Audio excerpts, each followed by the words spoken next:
नमस्कार श्रोते हो. एक व विज्ञानिशाची या आपल्या यूट्यूब चॅनलमध्ये आपणा सर्व श्रोत्यांचे अगदी मनापासून स्वागत. श्रोते हो, आजच्या ज्ञानेश्वरीच्या भागात आपण ज्ञानेश्वरीच्या 5व्या अध्यायातील 37च्या पुढील ओव्या घेणार आहोत.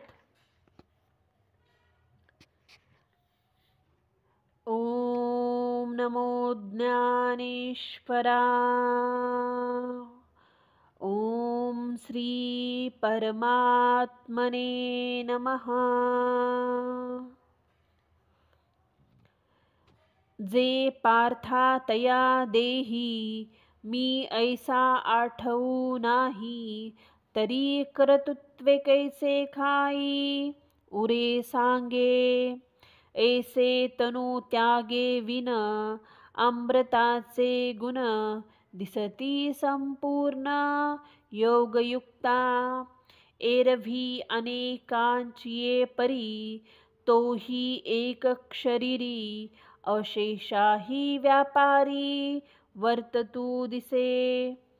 तोही नेत्री पाहे, श्रवणी ऐकतू आहे, परी तेथीचा सर्वथा नोहे नवल देखे. स्पर्शासी तरी जाणे, परिमळू सेवी घ्राणे, अवसरो चित्त बोलणे तयाही अंथी.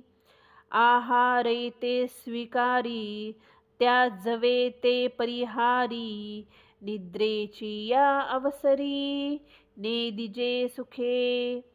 आपुलेनी इच्छा वंशे, तोही गा चालुता दिसे, पैसकळ कर्म ऐसे राहटे कीर. हे सांगो काही एक एक, देखे श्वासाश्वासोदिक, आणि निमिषो निमिष आदी करोनी. पार्था तयाचे ठाई, हे आघवेची अंथी पाही, परी तो करता नव्हे काही प्रतीती बळे. जे भ्रांती सेजे सुतला, ते स्वप्ने सुखे भूतला, मग तो ज्ञानोदयी चेला म्हणोनिया. जो फळाची आसक्ती ठेवून सर्व क्रिया ब्रह्मार्पण बुद्धीने करतो, तो कमळाचे पान पाण्यात असूनही जसे भिजत नाही, अगदी त्याचप्रमाणे पापापासून अलिप्त असतो. इथे भगवान परमात्मा श्रीकृष्ण आणि अर्जुन यांचा संवाद होताना आपण पाहणार आहोत. हे अर्जुना, मी देह आहे अशी त्याच्या ठिकाणी आठवणच नसते, तर मग कर्तेपणा कुठचा? तिथे कर्तेपणा राहील काय? याप्रमाणे शरीराचा त्याग न करता या योगयुक्त पुरुषाच्या अंगी निराकार ब्रह्माचे सर्व गुण दिसून येतात. इतर लोकांप्रमाणे तोही शरीरधारी असून सर्व व्यापार करतो असे दिसते, पण तो डोळ्याने पाहतो, कानाने ऐकतो, तरी त्यात तो लिप्त होत नाही. हेच आश्चर्य आहे. त्याला स्पर्श झालेला समजतो, तो नाकाने वास घेतो आणि त्याला समयोचित भाषणही करता येते. तो जेवतो, टाकावयाचे ते टाकतो, झोपेच्या वेळी सुखाने झोप घेतो, आपल्या इच्छेप्रमाणे तो चालतो. त्याचप्रमाणे ज्या ज्या वेळी जी जी कामे करायची आहेत ती तो करतो. आणखी एक, श्वास घेणे व सोडणे, तसेच डोळे मिटणे उघडणे इत्यादी सर्व काही गोष्टी तो करताना दिसतो. परंतु हे पार्था, आत्मानुभवाच्या बळावर आता करता मुळीच होत नाही. जेव्हा तो अज्ञानरूपी अंथरुणावर निजला होता, तेव्हा स्वप्न सुखाने भुलला होता. परंतु आता ज्ञानाचा उदय झाल्यावर तो जागा झाला आहे, म्हणून तो स्वतःला कर्ता समजत नाही. आता अधिष्ठान संगती अशेषा ही इंद्रिय वृत्ती आपुलिया अर्थी वर्तत आहाती. दीपाचेनी प्रकाशे गृहीचे व्यापार जैसे देही कर्म जात तैसे योगयुक्ता तो कर्मे करी सकळे परी कर्म बंधा नाकळे जैसे ना सिंपे जळी जळे पद्मपत्र. देखे बुद्धीची भाषा नेनिजे मनाचा अंकुर न दुजे ऐसा व्यापारू तो बोलिजे शरीरागू. हेच मराठे पर्येशी तरी बाळकाची चेष्टा जैसी युगिया कर्मे करती तैशी केवळा तनू. मग 5 भौतिक संचले जेव्हा शरीर असे निदले तेथे मनची रहाटे ऐकले स्वप्नी जेवी. नवल ऐके धनुर्धरा कैसा वासनेचा संसारा देहा हो नेदी उजगरा परी सुख दुःखे भोगी. इंद्रियांच्या गावी नेनिजे ऐसा व्यापारू जो निपिजे तो केवळ गा म्हणिजे मानसांचा.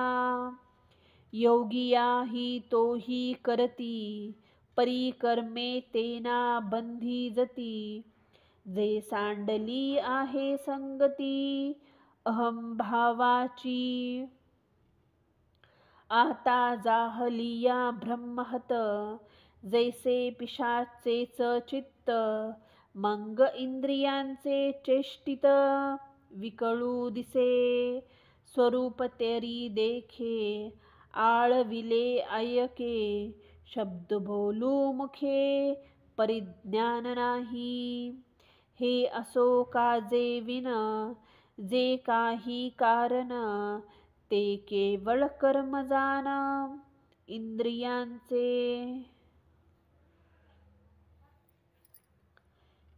आता चैतन्याच्या आश्रयाने सर्व इंद्रियांच्या वृत्ती आपल्या विषयाकडे धाव घेत असतात. अगदी त्याचप्रमाणे दिव्याच्या उजेडात घरातील व्यवहार चालतात. स्वतः दिवा त्यापासून अलिप्त असो. अगदी त्याचप्रमाणे ज्ञानी मनुष्याकडून कर्मे होतात. कमळाचे पान जसे पाण्यात असूनही भिजत नाही तसा तो ज्ञानी सर्व कर्मे करतो पण त्या कर्मबंधनात अडकत नाही. जे कर्म बुद्धीला समजण्यापूर्वी व मनात उद्भवण्यापूर्वी होते त्याला कायिक व्यापार असे म्हणतात. हेच स्पष्टपणे ऐक असे लहान मुलांचे व्यापार मन किंवा बुद्धीला सोडून होतात तसे ते हे योगी केवळ शरीरानेच कर्म करतात. मग हे 5 महाभूतापासून बनलेले शरीर जेव्हा झोपलेले असते तेव्हा जसे एकटे मनच स्वप्नात व्यवहार करते. हे अर्जुना, हे काय नवल आहे पहा. वासनेचा विस्तार केवढा आहे. ती देहाला जागे न होऊ देता सुखदुःखाचा भोग घ्यायला लावते. अरे, इंद्रियांना ज्याचा पत्ता नसतो असे जे कर्म उत्पन्न होते त्याला मानसिक व्यापार असे म्हणतात. योगी तेही कर्म करतात पण त्यात बांधले जात नाहीत कारण त्यांनी अहंकाराचा त्याग केलेला असतो. जेव्हा एखाद्या माणसाचे मन भ्रमिष्ट झालेले असते किंवा पिशाच्य बाधा झाल्यावर चित्त ठिकाण्यावर नसते अगदी त्यावेळी त्या माणसाच्या इंद्रियांच्या क्रिया अव्यवस्थित दिसतात. त्याला समोरची व्यक्ती दिसते, हाका मारलेले ऐकू येते, तो तोंडाने बोलतो सुद्धा, परंतु हे केल्याची त्याला जाणीव नसते. ते सर्व राहू दे. तो हितूशिवाय जे जे काही करतो ते सर्व केवळ इंद्रियांचे कर्म आहे असे समज. श्रोते हो, इथे आपल्या 59 बोब्या पूर्ण झालेल्या आहेत. झालेली सेवा मी सद्गुरू ज्ञानेश्वर माऊलींच्या चरणी रुजू करते. व्हिडिओ आवडल्यास प्लीज चॅनलला लाईक, शेअर आणि सबस्क्राईब जरूर करा. व्हिडिओ कसा वाटला हे कमेंट करून जरूर कळवा. ओम नमो ज्ञानेश्वरा. धन्यवाद.